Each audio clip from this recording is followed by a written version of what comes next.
Alright, so Daredevil Born Again, Season 2 has another episode out, and man, this one, I mean, people are saying this is one of the highest rated episodes across all five Daredevil seasons, and I can see exactly why. I mean, this episode was incredible. You don't get a typical start. Usually, the episodes mostly start with either Kingpin or Daredevil, given that they are our two focal characters for the season. This episode starts with sort of a day in the life style opening for Bullseye. So he is very much back this episode. And man, the violence associated with his character, the choreography behind his fights is so well done. I think his fights are the most interesting ones of the season so far. So we sort of get him in this diner where he just orders a milkshake, which, I can relate to that. I love a milkshake.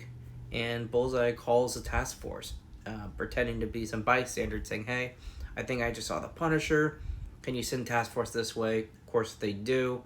Bullseye set up a trap for them because he's targeting Fisk. And when the task force shows up, we get a pretty good fight scene between them and Bullseye. And it's just, I just really appreciate the details that go into the Bullseye fights. Not only that, but he has two more later in this episode, and it's absolutely fantastic. So, he of course shreds the task force. You have civilians whimpering, begging him for their life, and he's like, "I'm the good guy. I'm just going after them." And it's just so eerie because he's such a complex, twisted character, but at the same time, as an actor, portraying this character, you just can't help but root for him because he does it so freaking well.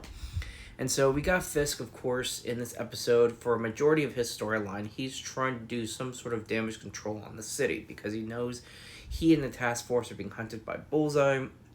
The Northern Star fiasco has set him back with Mr. Charles, who we still don't know exactly who he's associated with. But we know that whoever Mr. Charles is and the people he works for, they aren't happy with Fisk.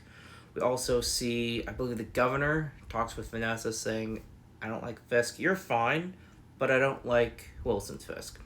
So you got all these people around Fisk sort of putting him in this chokehold where everyone is just tired of him while he's at the same time being hunted. While at the same time, where we saw Daredevil last in the previous episode, where he broke out all the prisoners that Kingpin was just holding aside. So, unfortunately, Jack Duquesne goes his separate way, which he deserves a good happy ending. I would have rather seen him stick around for a few more episodes and help Daredevil fight.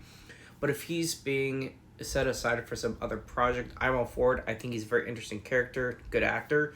So, I'm ready for more Jack Duquesne. Him aside, the survivors, these people that were in these cages where Fisk was holding them, Karen is having them all record basically their testimony in case something happens to them. And so these are all basically witness statements. And it's going to tear down Fisk. Of course, some key witnesses are trying to get to a place where they can give their official statement. But of course, Buck intervenes and ends up executing these people. But even with him not executing all of them, there's still plenty of witnesses and there's still these recordings. So Buck is doing what he can, but he can't control everything. It's sort of out of Kingpin's control at the moment. And then we have, of course, we have the big boxing match that's going on for this episode that we learn is a trap for Bullseye. Fisk wants to draw him out. Hopefully the task force can capture him. But we also get another little small side story where White Tiger's daughter, she ends up going to a friend who gives information to BB. So we don't know really where that's going yet, but it happened right in front of Daniel. So Daniel, you can tell, is a little suspicious, but not entirely yet. And the comedic moment in this episode was so well done because it's so subtle. For example, the boxing match. Fisk, of course, fighting an opponent, he's going to be absolutely ruthless. So you have Daniel and BB and Sheila, all three of them sitting next to each other. And as Fisk is just wailing on this guy, he got Sheila and Baby who look mortified, while Daniel right next to him looks like he's ecstatic and happy as ever, cheering on for his mayor. And it's just the comedic subtlety in it I just find so fascinating. And so I told you we had 3 bullseye fights. So Daredevil's able to use a task force uniform to try and go undercover, and he gets enough information to find out where Bullseye is staying. So he ambushes him in his house, and the choreography with this fight, where Bullseye usually fires some sort of projectiles or throws some kind of physical object that ricochets, try to hit Daredevil. Daredevil's doing the same thing and using Bullseye's own moves against him in this fight, which is so fascinating. And this woman that thinks that Bullseye, by another name, is just this nice guy. Of course, Bullseye takes her hostage when Daredevil gets the upper hand in the fight. And he's telling Daredevil he needs to do just one good deed to make up what he did for Foggy. Because he's pissed that he was used by Vanessa Fisk. Because that was the only way for him to be released. So he sees the two of them as the enemy, of course. But not only just the city's enemy, but his personal enemy as well, given that Fisk also is the one that nearly killed Bullseye in the first place. So he's on this one good deed warpath to kill Fisk, pretty much. So that brings us to Bullseye's third fight in this boxing match. As you can imagine, Bullseye shows up. And Fisk, of course, wins his match, and Vanessa shows up, which he wanted her out of the city, tried to have it arranged for her to leave, but she wanted to stick by him, because she believes they're a pair, they're a match, they need to be seen together as a couple. She's defended him every step of the way, pretty much the entirety of all of these seasons. And so she's here to support him, but now Bullseye shows up, so now she's in danger. So Fisk is basically shouting at the task force, get her out of here, but the task force, they're prioritizing getting Wilson out of there. So in this climactic fight, Bullseye throws this Mayor Kingpin merch at Vanessa. Fisk uses the belt that he won to knock it out of the way, basically slapping the thing, but it breaks and these shards end up in Vanessa's neck. So now Vanessa is now attacked, and so we have a couple different theories we could run with in a moment. So after this, Fisk, I believe it was Fisk, who gets a shot on Bullseye, but when he's about to finish him, Daredevil stops him. So Daredevil now saves Bullseye, just as Bullseye saved Daredevil in previous episode.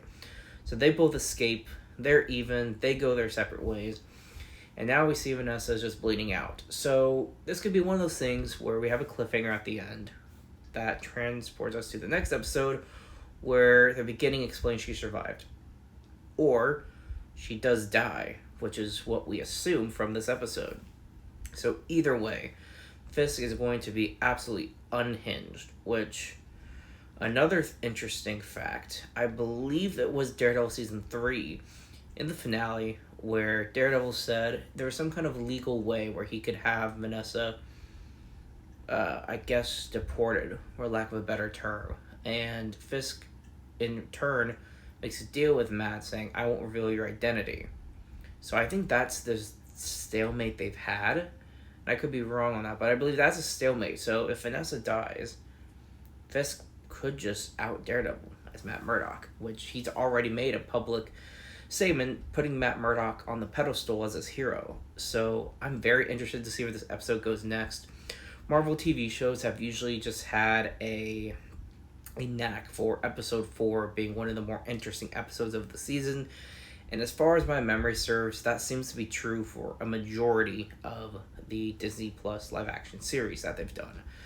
And this one is no different. So I'm absolutely looking forward to the next one. I want to see what happens to Vanessa Fisk. Does she die for real? Will Fisk sort of shut down, or will he just go ballistic?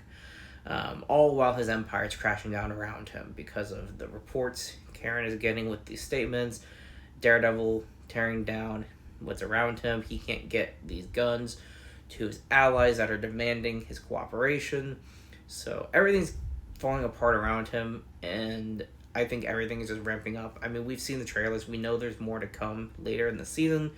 So I'm absolutely looking forward to what's left. Thank you guys for watching. I can't wait for the next episode. I hope you can either. And I can't wait to review it. Alright. See you next time, guys. Keep it digging.